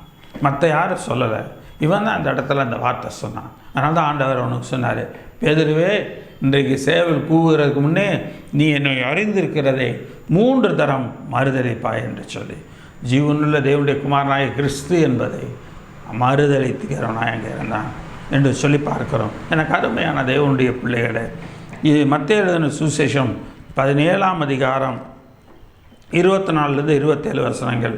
அவர்கள் கப்பர்நகூமில் வந்தபோது வரிப்பணம் வாங்குகிறவிடத்தில் பேதுருவிடத்தில் வந்து, உங்கள் போதகர் வரிப்பணம் செலுத்துகிறதில்லையா என்று கேட்டார்கள். செலுத்துகிறார் என்றான். அவன் வீட்டிற்குள் வந்தபோது அவன் பேசுகிறதற்கு முன்னமே இயேசு அவனை நோக்கி, சீமோனே, உனக்கு எப்படி தோன்றுகிறது? பூமியின் ராஜாக்கள் தீர்வையும் வரியையும் தங்கள் பிள்ளைகளிடத்திலா அந்நியரிடத்திலா யாரிடத்தில் வாங்குகிறார்கள் என்று கேட்டார்கள். அப்பொழுது பேதுரு, அந்நியரிடத்தில் வாங்குகிறார்கள் என்றான். இயேசு அவனை நோக்கி, அப்படியானால் பிள்ளைகளை செலுத்த வேண்டியதில்லையே, நாம் தேவனுடைய பிள்ளைகள், நாம் செலுத்தணும்னு அவசியம் இல்லையே. ஆகிலும் நாம் அவர்களுக்கு இடராய் இராதபடி நீ கடலுக்கு போய் தூண்டில் போட்டு முதலாவது அகப்படுகிற மீனை பிடித்து அதன் வாயை திறந்து பார். ஒரு வெள்ளி பணத்தை காண்பாய், அதை எடுத்து உனக்காகவும் எனக்காகவும் அவர்களிடத்தில் கொடு என்றார். ஸோ இவனுக்கு இதெல்லாம் செய்யும் பொழுது இந்த விளக்கத்தையும் அவனுக்கு கொடுக்கிறவராக தேவன் இருந்தார். இந்த வெளிப்பாடையும் தேவன் அவனுக்கு கொடுக்கிறவராக இருந்தார். எனக்கு அருமையான தேவனுடைய பிள்ளைகளை, இந்த அற்புதங்களையெல்லாம் செய்தபடினால்தான் அவன் சொல்கிறான், ஆண்டவரை, நீ ஜீவனில் தேவனுடைய குமாரனாகிய கிறிஸ்து என்று சொல்லி அவன் சொல்லுகிறான். இப்படி இருக்கும் பொழுது அவனுடைய வாழ்க்கையில் எப்போ மாறுதல் வருகிறது? மத்தேயு எழுதின சுவிசேஷம் 26ஆம் அதிகாரம் 36லேருந்து நீங்கள் வாசித்து பார்த்தீங்கன்னா தெரியும். அந்த இடத்துல 45 வரைக்கும், 36லேருந்து 45 வரைக்கும் ஆக 10 வசனங்களை நீங்கள் வாசித்து பாருங்கள், உங்களுக்கு தெரியும். அவர்களுடைய கூட கெத்செமனே என்னப்படும் இடத்திற்கு வந்து சீசர்களை நோக்கி, நான் அங்கே போய் ஜெபம் பண்ணும் அளவு நீங்கள் இங்கே உட்கார்ந்துருங்கள் என்று சொல்லி பேதுருவையும் செபதேயும் குமாரர் இருவரையும் கூட்டி கொண்டு போய் துக்கமடையவும் வியாகுலப்படவும் தொடங்கினார்.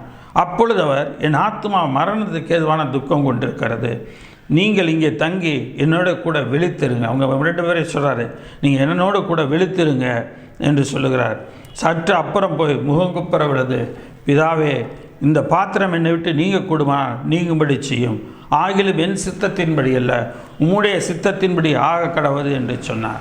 என் விருப்பம், என்னுடைய சித்தம், என்னோட ஆசை இது கிடையாது, உம்முடைய சித்தத்தின்படி என்ன கட்டுஞ்சோம் பண்ணார். அவர் சீசரிடத்தில் வந்து அவர் நித்திரை பண்ணுகிறதை கண்டு பேதுருவை நோக்கி, 40ஆம் வசனத்தை பாருங்கள், பேதுருவை நோக்கி, நீங்கள் 1 மணி நேரமாவது என்னோட விழித்திருக்கக்கூடாதா? ஆக ஆண்டவர் ஜெபிக்கிறவர்களை எதிர்பார்க்கிறார். இந்த இடத்துல சொல்லுகிறார், நீங்கள் என்னோட கூட ஒரு மணி நேரம் கூட விழித்திருக்கக்கூடாதா என்று ஆண்டவர் கேட்குறார். 41ஆம் வசனமாக இருக்க, நீங்கள் சோதனைக்குட்படாதபடிக்கு விழித்திருந்து ஜெபம் பண்ணுங்கள். ஆவி உற்சாகம் உள்ளது தான், மாம்சமும் பலவீனம் உள்ளது. மாம்சத்தில் இருக்காதீங்கப்பா, ஆவிக்குள்ளே வாங்க, விழுத்து ஜெபம் பண்ணுங்க என்று தேவன் சொல்லுகிறார்.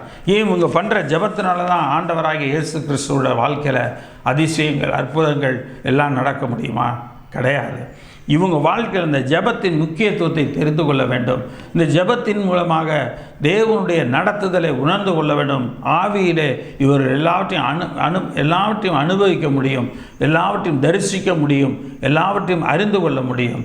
ஆகவே தான் தேவன் சொல்லுகிறார், 1 மணி நேரம் விழித்திருக்கக்கூடாதா? ஆக இந்த காரியங்கள் சொல்லி எல்லாவற்றையும் முடித்த பின்பு லூக்கா எழுதின சுவிசேஷத்தில் பார்க்கிறோம், எல்லாவற்றிலும் தேவன் பேதுருவை நடத்தி கொண்டு வருகிறார். லூக்கா 22ஆம் இடத்துல போய் 22 60 62 வரைக்கும் பாருங்கள். லூக்கா 22 60லேருந்து 22. அதற்கு பேதுரு, மனுஷனே, நீ சொல்லுகிறதை அறியேன் என்றான். அவன் இப்படி சொன்ன உடனே சேவல் கூவிற்று. அப்போது கர்த்தர் திரும்பி பேதுருவை நோக்கி பார்த்தார். சேவல் கூவுவதற்கு முன்னே நீ என்னை 3 தரம் மறுதலிப்பாய் என்று கர்த்தர் தன்னோட சொன்ன வசனத்தை உடனே பேதுரு நினைவு கூர்ந்து வெளியே போய் மனம் கசந்து அழுதான் என்று பார்க்குறோம். பேதுருடைய வாழ்க்கையில், சாமியோட வாழ்க்கையில் அது வேறு விதமாக இருக்குது. இங்கே பேதுருடைய வாழ்க்கையில் பாருங்கள், இது வேறு விதமாக இருக்குது. இங்கே தேவன் அவனுக்கு தரிசனமாகி அவனிடத்தில் சொல்லுகிறார். காரணம் என்னங்க? எல்லாத்துலேயும் அவனை மட்டும் சீசர்கள் எல்லோரும் இருக்கும்போது அவன் பேரை மட்டும் கூப்பிட்டு சொல்கிற காரணம், இவன் கொஞ்சம் வயதில் மூத்தவன், அதோடு கூட மாத்திரமில்லை இந்த கல்லின் மேல் சபையை கட்டுவேன் என்று சொல்லி இவனை குறித்து வாக்கு வந்திருக்கிறது. அதனால தான் தேவன் இவன் இடத்துல எல்லாம் சொல்கிறார். இவன் சொல்கிறான், காவலிலும் சாவிலும் நான் பின்பற்றி வருவேன். ஆண்டவர் சொல்கிறார், இன்றைக்கி சேவல் கூறுகளை நீ 3 தரம் மறுதளிப்பா. மறுதளித்தானா இல்லையா? அதை யோசிச்சு பாருங்கள். மறுதளித்தானா இல்லையா? 3 தரம் மறுதளித்தான். ஏசு அவனை நோக்கி பார்த்தார், மன கசந்து போய் அழுதான். இதுக்கப்புறம் அவன் வாழ்க்கையில் அவன் பண்ண சேட்டைகளை பார்த்திங்கன்னா கொஞ்சம் நஞ்சம் இல்லை. யோவான் 21ஆம் அதிகாரம் 3ஆம் வசனம் பாருங்கள். யோவான் 21:3. சீமோன் பேதுரு மற்றவர்களை நோக்கி, நான் மீன் பிடிக்கப் போகிறேன். அதற்கு அவர்கள், நாங்களும் உடனே கூட வருகிறோம் என்றார்கள். அவர்கள் புறப்பட்டு போய் உடனே படவேறினார்கள். அந்த ராத்திரியிலே அவர்கள் ஒன்றும் பிடிக்கவில்லை. பேதுரு அங்கே இவன் பின்வாங்கி போகிறதோடு கூட மாத்திரமில்லை, எல்லாரையும் கூட்டிகிட்டு போகிறான். நான் போய் மீன் பிடிக்க போகிறேன், வரீங்களா என்னோட? இல்லை வரவங்க வாங்க, இல்லைனா நான் போகிறேன்ப்பா அப்படின்னு போகிறான். உடனே எல்லோரும் வந்து ஏறிக்கிறாங்க. மீன் பிடிக்க படவில் போய் மீன் பிடிக்க எல்லாம் பிரயாசப்படுறாங்க. ஒரு மீன் கூட அகப்படலை. 6ஆம் வசனத்தை பாருங்கள். யோவான் 21:6. அப்பொழுது அவர், நீங்கள் படவுக்கு வலதுபுறமாக வலையை போடுங்கள், அப்பொழுது உங்களுக்கு அகப்படும் என்றார். அப்படியே அவர் போட்டு திரளான மீன்கள் அகப்பட்டதினால் அதை இழுக்க மாட்டாதிருந்தார்கள். அந்த திரளான மீன்கள் அங்கே இருந்ததா. 11ஆம் வசனத்தில் சொல்லப்பட்டிருக்கிறது, சீமோன் பேதுரு படவில் ஏறி 153 பெரிய மீன்களால் நிறைந்த வலையை கரையிலே எடுத்தான். இத்தனை மீன்கள் இருந்தும் வலை கிழியவில்லை. எனக்கு அருமையான தேவனுடைய பிள்ளைகளை, கர்த்தர் நம்மை ஆசீர்வதிக்கும் போது நமக்கு எல்லா வித ஆசீர்வாதங்களும் கர்த்தர் தருகிறார். சீமோன் பேதுரு அந்த இடத்துல பார்க்கிறோம், எல்லாவற்றையும் அறிந்து வைத்திருந்தவனாக தேவன் இருக்கிறார். சீமோன் பேதுரு படவில் ஏறி 153 பெரிய மீன்கள் இந்த வலையை கரையில் எடுத்தான். இத்தனை மீன்கள் இருந்தும் வலை கிளியலை. எனக்கு அருமையான தேவனுடைய பிள்ளைகளே, நம்முடைய வாழ்க்கையிலும் நாம் மாம்சீக பிரகாரமாக முயற்சி பண்ணும்போது அந்த முயற்சி வெறும் கையாக முடியும். அது ஒன்றுமில்லாமல் போக பண்ணும். ஆனால் அதே சமயம் அந்த காரியங்களை நாம் பார்க்கும்போது அந்த மீன்கள் அகப்படும்படியாக தேவன் செய்கிறார். தேவன் இத்தனை மீன்கள் இருந்தும் வலை கிழியவில்லை. அந்த அளவுக்கு ஆசீர்வாதத்தை கர்த்தர் கொடுப்பாருங்க. வேறு எந்த நஷ்டமும் வராது. ஆனால் தேவன் கொடுக்குற அந்த 153 மீன்களுமே பெரிய மீன்களாக இருந்துச்சு, அதிக எடையுள்ள மீன்களாக இருந்துச்சு. தேவன் அப்படிப்பட்ட காரியங்களை உங்களுக்கு வாழ்க்கையில் செய்வார். ஆக ஆண்டவர் அவனிடத்தில் கேட்குறார். 15ஆம் வசனத்திலேருந்து பார்த்தீங்கன்னா ஒரு 19 வரைக்கும், 15ஆம் வசனத்திலேருந்து 19ஆம் வசனம் வரைக்கும், அவர்கள் போஜனம் பண்ணின பின்பு இயேசு சீமோன் பேதுருவை நோக்கி, யோனாவின் குமாரனாகிய சீமோனே, இவர்களில் அதிகமாய் நீ என்னிடத்தில் அன்பாய் இருக்கிறாயா என்றார். அதற்கு அவன், ஆம் ஆண்டவரே, உம்மை நேசிக்கிறேன் என்பதை நீர் அறிவீர் என்றார். அதான் 2ஆம் தரம் 16ஆம் வசனத்தில். 2ஆம் தரம் அவர் அவனை நோக்கி, யோனாவின் குமாரனாகிய சீமோனே, நீ என்னிடத்தில் அன்பாய் இருக்கிறாயா என்றார். அதற்கு அவன், ஆம் ஆண்டவரை, உம்மை நேசிக்கிறேன் என்பதை நீர் அறிவீர் என்றான். அவரின் ஆடுகளை மேய்ப்பாயாக என்றார். 3ஆம் தரம் அவர் அவனை நோக்கி, யோனாவின் குமாரனாகிய சீமோனே, நீ என்னை நேசிக்கிறாயா என்று அவர் 3ஆம் தரத்தினை கேட்டபடினாலே பேதுரு துக்கப்பட்டு, ஆண்டவரே, நீர் எல்லாவற்றையும் அறிந்திருக்கிறீர், நான் உம்மை நேசிக்கிறேன் என்பதையும் நீர் அறிவீர். இயேசு, என் ஆடுகளை மேய்ப்பாயாக என்றார். இது எல்லாத்தையும் அறிந்திருக்கிறீங்கப்பா, உங்களுக்கு தெரியாததுன்னு எதுவும் கிடையாது. என் வாழ்க்கையில் நீங்கள் என்ன நடக்குதுன்றதை நீங்கள் அறிந்திருக்கிறீங்க, நான் எவ்வளோ நேசிக்கிறேன்றதை நீங்கள் அறிந்திருக்கிறீங்க என்று சொல்லி ஆண்டவர்கிட்ட மனம் உடைந்து சொல்லுகிறார். எனக்கு அருமையான தேவனுடைய பிள்ளைகளை, உங்களோட வாழ்க்கையில் பிரச்சனைகள் போராட்டம் இருக்கா? ஆண்டவர்கிட்ட மனம் திறந்து ஆண்டவரை கொட்டி வச்சுருங்க. என்னை அழைத்து அறிந்திருக்கிற தேவன் அப்பா நீர், என்னை அறிந்திருக்கிறவரே, என்னோடய வாழ்க்கையில் இந்த ஆசீர்வாதத்தை தாங்க, என்னோடய வாழ்க்கையில் இந்த நன்மை எனக்கு செய்யப்பா. ஆண்டவரே, இந்த பிரச்சனையினால் எனக்கு இவ்வளோ வரும் என்று சொல்லி எவ்வளோ போராட்டங்கள் வருகிறது, எவ்வளோ பிரச்சனைகள் வருகிறது.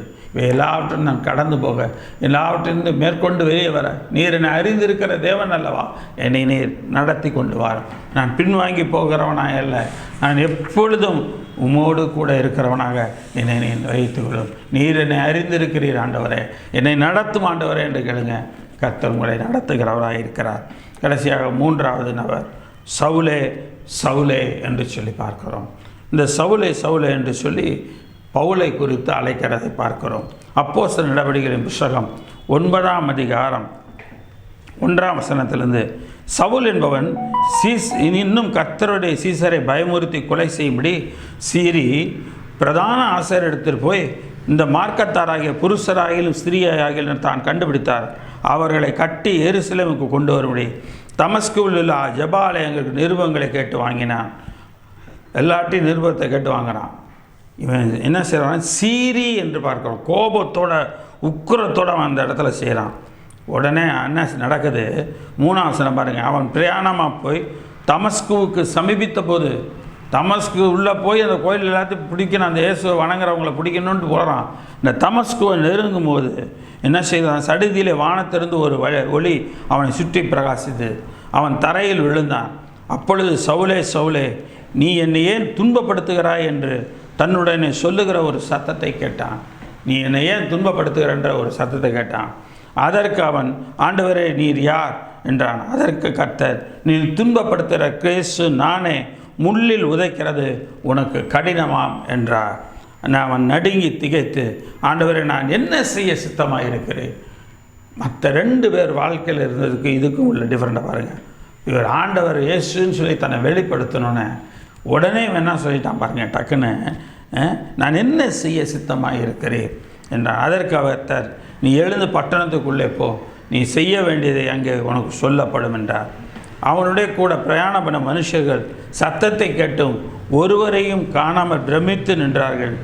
சவுல் தரையிலிருந்து எழுந்து தன் கண்களை திறந்தபோது ஒருவரையும் காணவில்லை. இவன் கண்ணை திறக்க புண்ணத்தை பார்க்குறான். கண்ணில் செதில் போல் அடைக்கப்பட்டிருக்கு, கண்ணு தெரியல.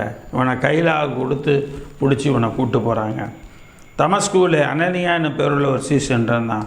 அவனுக்கு கர்த்தர் தரிசனமாகி, அனனியாவே என்றார். அவன், ஆண்டவரை இதோ அடியேன் என்றான். அப்பொழுது கர்த்தர், நீ எழுந்து நேர்த்திரு எனப்பட்ட தெருவுக்கு போய் யூதாவின் வீட்டிலே தர்சு பட்டணத்தாகிய சவுலுன்னு பேருள்ள ஒருவனை தேடு, அவன் இப்பொழுது ஜெபம் பண்ணுறான். ஆக அனனியாட்ட தேவன் சொல்லுகிறார், நீ போய் சவுலை சந்தின். அதுக்கு அனனியா சொல்லுவான், ஆண்டவரே ஒரு மனுஷன் இவன் எல்லாருடைய வாழ்க்கையிலும் எல்லாரையும் கொலை பண்ணி சித்திரவதை பண்ணி எல்லா போராட்டங்களையும் பண்ணிட்டான். இங்கேயும் உடைய நாமத்தை தொழுது கொள்கிற யாவரை கட்டும்படி பிரதான ஆசிரியர்களால் அதிகாரம் பெற்றிருக்கிறானே என்றான். அப்பொழுது கர்த்தர், நீ போ, அவன் புறஜாதிகளுக்கும் ராஜாக்களுக்கும் இஸ்ரவேல் புத்திரருக்கும் 3 பேரை சொல்கிறார். அவர் புறஜாதிகளுக்கும் ராஜாக்களுக்கும் இஸ்ரவேல் புத்திரருக்கும் என்னுடைய நாமத்தை அறிவிக்கிறதற்காக நான் தெரிந்து கொண்ட பாத்திரமாக இருக்கிறான். ஆக ராஜாக்கள், புறஜாதிகள், இஸ்ரவேல் வம்சத்தார் தெரிந்து கொண்ட பாத்திரமாக இருக்கிறான். தேவனால் அறிந்து கொள்ளப்பட்டவன் இவனும். அவன் என்னுடைய நாமத்தின் நிமித்தம் எவ்வளவாய் பாடுபட வேண்டும் என்பதை நான் அவனுக்கு காண்பிப்பேன் என்று சொல்லி என்றார். இந்த இடத்துல சொன்னோன்னே அனனியா போய் வீட்டிற்குள் பிரவேசித்து அவன் மேல் கையை வைத்தான். பவுல் மேலே கையில் வச்சோன்னே அந்த செதில் போல் இருக்கிற கண்ணிலேருந்து கீழே விழுந்துச்சு. வந்த உடனே அந்த இடத்துல என்ன செய்தானா, 12ஆம் வசனம் பாருங்கள். உடனே அவன் கண்களிலிருந்து மீன் செதில் போன்றவை விழுந்தது. அவன் பார்வை அடைந்து எழுந்திருந்து ஞானஸ்தானம் பெற்றான். பின்பு அவன் போஜனம் பண்ணி பலப்பட்டான். சவுல் தமஸ்குவிலே சில நாளில் இருந்து தாமதமின்றி கிறிஸ்து தேவனுடைய குமாரன் என்று ஆலயங்களிலே பிரசங்கம் பண்ணினான். கிறிஸ்து தேவனுடைய குமாரன் என்று. ஆக இயேசு ஒரு தடவை தான் அவனை கூப்பிட்டார், நீ துன்பப்படுத்துகிற இயேசு நானே அப்படின்னு சொல்கிறார். சொன்ன மாத்திரத்தில் மனம் திரும்பியவன், மனம் மாறியவன் இந்த சவுல், இந்த பவுலாக மாறுகிறான். எனக்கு அருமையான தேவனுடைய பிள்ளைகளை, நீங்கள் இன்றைக்கு உங்களுடைய வாழ்க்கையில் வெறுமையான நீங்கள் வெறுமையாக நீங்கள் இருப்பது போல காணப்படலாம். ஆனால் தேவன் உங்களை வெறுமையோடு அல்ல, ஒரு ஆசீர்வாதமாய் தேவனுடைய மாற பண்ணுவார். உங்களுடைய வாழ்க்கையில் எந்த காரியம் எப்படி இருக்கிறது என்று சொல்லி உங்களுக்கு தெரியாது. கர்த்தர் எல்லாவற்றிலும் உங்களுக்கு ஒரு பெரிய மாற்றத்தை கர்த்தர் உங்களுக்கு கொடுக்கிறவராக இருக்கிறார். அப்போஸ்தலர் நடவடிக்கைகளின் புத்தகம் 20ஆம் அதிகாரம் 7ஆம் வசனத்திலிருந்து பாருங்கள், எப்படி தேவன் பவுலை பயன்படுத்தினான்றதை பார்க்க போகிறோம். வாரத்தின் முதல் நாளிலே அப்பம் பிக்கும்படி சீசர்கள் கூடி வந்திருக்கையில் பவுல் மறுநாளிலே புறப்பட வேண்டியிருந்து அவருடைய சம்பாஷித்து நடுராத்திரி மட்டும் பிரசங்கித்தான். அவள் கூடியிருந்த மேல் வீட்டில் அநேக விளக்குகள் வைத்திருந்தது. அப்போது ஐத்தீகு என்னும் பேர் கொண்ட ஒரு வாலிபன் ஜன்னலில் உட்கார்ந்து பவுல் நெடுநேரம் பிரசங்கம் பண்ணி கொண்டிருக்கிறவன் தூக்கம் அடைந்து மிகுந்த தூக்கம் வந்துருச்சான். இந்த ஐத்தீகுக்கு தூக்கம் வந்து நித்திரை மயக்கத்தினால் சார்ந்து 3ஆம் மெத்தையிலிருந்து கீழே விழுந்து மரித்தவனாய் எடுக்கப்பட்டான். 3வது மாடியிலேருந்து. அப்போ அந்த காலத்திலே 3 மாடி கட்டி வீடு கட்டியிருக்கிறாங்க. 3 மாடிகள் இல்லையா? இந்த காலத்தில் தான் கண்டுபிடிச்சாங்க நல்ல அப்பார்ட்மெண்ட்டுன்னு. தேவன் அந்த காலத்திலே அப்பார்ட்மெண்ட்டை தேவன் வைத்திருந்திருக்கிறார். இங்கே பார்க்குறோம், நித்திர மயக்கத்தினால் இந்த 3ஆம் மாடியிலேருந்து கீழே விழுந்து செத்து போயிட்டான். பவுல் போய் அவன் மேலே விழுந்து அவனை அணைத்து கொண்டு அவனை கலங்காதீர்கள், இவன் உயிர் இவனுக்குள் இருக்கிறது என்றான். பின்பு ஏறி போய் அப்பம் பிட்டு புசித்து விடியற் காலமிட்டு வெகு நேரம் பேசிக்கொண்டு பின்பு புறப்பட்டான். அந்த வாலிபனை அவர்கள் உயிருள்ளவனாக கூட்டி கொண்டு வந்து மிகுந்த ஆறுதல் அடைந்தார்கள். அவன் மிகுந்த ஆறுதல், அந்த ஐத்தியுவை பார்த்து அவனை உயிருள்ளவனாக கூட்டிகிட்டு வந்து ஜனங்கள் எல்லாரும் அந்த இடத்துல ஆறுதல் அடைஞ்சாங்களாம். எனக்கு அருமையான தேவனுடைய பிள்ளைகளே, தேவன் பவுலின் கையினால் அற்புதத்தை செய்கிறவராக இருந்தார். அதனால தான் பவுல் தீமோத்தேயுக்கு எழுதும்போது சொல்லுகிறார், 2 தீமோத்தேயின் புத்தகம் 4ஆம் அதிகாரம் 6ஆம் வசனத்தை பார்க்கிறோம். 2 தீமோத்தேயு 4:6. ஏனென்றால் நான் இப்பொழுதே வானபலியாக வார்க்கப்பட்டு போகிறேன். நான் தேகத்தை விட்டு பிரியும் காலம் வந்தது. நான் என் சரீரத்தை விட்டு போகிற நாள் வந்துருச்சு. நல்ல போராட்டத்தை போராடினேன், ஓட்டத்தை முடித்தேன், விசுவாசத்தை காத்துக்கொண்டேன். நல்ல போராட்டத்தை போராடினேன், ஓட்டத்தை முடித்தேன், விசுவாசத்தை காத்துக்கொண்டேன். இது முதல் நீதியின் கிரீடம் எனக்காக வைக்கப்பட்டிருக்கிறது. கர்த்தர் நீதியுள்ள நியாயாதிபதியாக கர்த்தர் நாளில் அதை எனக்கு தந்தருளுவார். நீதியுள்ள நியாயாதிபதியாக கர்த்தர் அதை எனக்கு தந்தருளுவார். கர்த்தரை தருகிறவராக இருக்கிறார். எனக்கு அருமையான தேவனுடைய பிள்ளைகளை 3 பேரையும் தேவன் பேர் சொல்லி அழைத்திருக்கிறார். ஆக பேர் சொல்லி அழைத்து அறிந்திருக்கிற தேவன் நம்மையும் அறிந்திருக்கிறார். இன்றைக்கு இந்த 3 பேருடைய வாழ்க்கையில் அவர்கள் எப்படி ஒரு ஆசீர்வாதமாக இருந்தார்களோ அதே போல் நம்முடைய வாழ்க்கையிலும் நம்மையும் ஆசீர்வாதம் உள்ளவர்களாக தேவன் மாற்றுவாராக. கண்கனை முடிச்சிருப்போம். இதாவே இந்த நல்ல வேலைக்காக நன்றி செலுத்துகிறோம். இந்த நாளிலிருந்து கேட்ட அந்த 3 பேரை குறித்து, ஆண்டவரை சாமுவேலை குறித்து, ஆண்டவரை சீமோன் ஆகிய பேதுருவை குறித்து, ஆண்டவரை சவுல் பவுல் ஆகியதை குறித்து நாங்கள் 3 காரியங்களை பார்க்கிறோம். ஆண்டவரை இந்த 3 பேருடைய வாழ்க்கையும் ஆசீர்வாதமாக இருந்தது. அதுபோல் எங்களுடைய வாழ்க்கையில் நாங்கள் ஆசீர்வாதமாக இருக்க கிருபை செய்யும். சாமுவேலைப் போல ஆண்டவரே ஸ்தோத்திரம்பா, ஒரு பிரத்யட்சமானவனாய் நாங்கள் இருக்க கிருபை செய்யும். கர்த்தருடைய வார்த்தை எங்களிடத்தில் வெளிப்படுகிறதா இருக்கட்டும். ஆண்டவரை சீமோனைப் போல பேதுருவைப் போல ஆண்டவரை கர்த்தரை சரியானபடி அறிந்திருக்கிறவர்களாக எங்களை மாற்றும். ஆண்டவரே பவுலைப் போல கர்த்தர் அழைத்த மாத்திரத்திலே தான் என்ன செய்ய சித்தம் என்று சொல்லி ஒப்பு கொடுத்தது போல இந்த நாளில் இந்த செய்தி கேட்ட நம்முடைய பிள்ளைகள் ஒப்பு கொடுக்க கிருபை செய்யும். முதியோர் முதல் சிறு குழந்தைகள் வரைக்கும் ஒவ்வொருவரையும் பேர் சொல்லி அழைத்த தேவன், இந்த செய்தி கேட்குற ஒவ்வொருவரையும் பேர் சொல்லி அழைத்து அறிந்திருக்கிற தேவன் இவர்களை நீர் நடத்துவீராக. தொடர்ந்து நீர் காத்துக்கொள்ளும், வழி நடத்தும். எந்த வியாதி பலவீனம் சுகவீனம் எதுவும் வராதபடிக்கு நீர் அவர்களை காத்துக்கொள்ளும். கர்த்தர் நீர் நடத்துவீராக. இந்த வெயில் காலத்தில் எந்த பாதிப்பும் வராமல் நீ காத்துக்கொள்வீராக. ஆண்டவரை பரீட்சை எழுதுகிற பிள்ளைகள் நல்லபடியாக எக்ஸாம் எழுத கர்த்தர் கிருபை செய்யும். அவர்கள் நல்லபடியாக நடத்தும். ஆண்டவரை கர்த்தர் அதே போல் எல்லாரையும் ஆசீர்வாதத்தின் பாதையில் நடத்துவீராக. வழி நடத்தும், காத்துக்கொள்ளும். இயேசுவின் நாமத்தில் ஜெபிக்கிற சூழ்நிலை பிதாவே, ஆமென். என் ஆத்மாவே கர்த்தரை ஸ்தோத்திரி, என் முழுவதுமே அவருடைய பரிசுத்த நாமத்தை ஸ்தோத்திரி. என் ஆத்மாவை கர்த்தரை ஸ்தோத்திரி, கர்த்தர் செய்த சகல உபகாரங்களையும் மறவாதே, ஆமென். நம்முடைய கர்த்தராகிய இயேசு கிறிஸ்துவினுடைய கிருபையும் பிதாவாகிய தேவனுடைய அன்பும் பரிசுத்தம் என்ற வழி நடத்துகிற பக்கபலமும் பாதுகாப்பும் இன்னும் வேண்டும் சதா காலங்கள் நம்ம அனைவரோடு கூட இருப்பதாக, ஆமென். கர்த்தர் உங்களை ஆசீர்வதிப்பாராக. சாமுவேலைப் போல உங்களையும் நடத்துவாராக. சீமோனைப் போல தேவன் பிரத்யட்சமாய் உங்களுக்கும் ஒரு ஆசீர்வாதத்தை கொடுப்பாராக.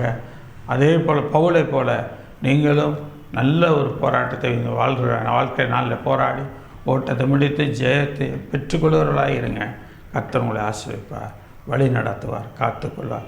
பேர் சொல்லி அழைக்கிற தேவன் உங்களை அறிந்திருக்கிறார். நீங்கள் கவலைப்படவே வேணாம், எதை குறித்து கவலைப்படாதீங்க. நீங்கள் எல்லாவற்றையும் கர்த்தர் அறிந்திருக்கிறார். உங்களுடைய பணத்துக்காக நீங்கள் படுற கஷ்டம் அல்லது ஒவ்வொரு காரியத்தை பார்த்து அந்த காரியங்களுக்காக படுற கஷ்டத்தையும் கர்த்தர் அறிந்திருக்கிறார்.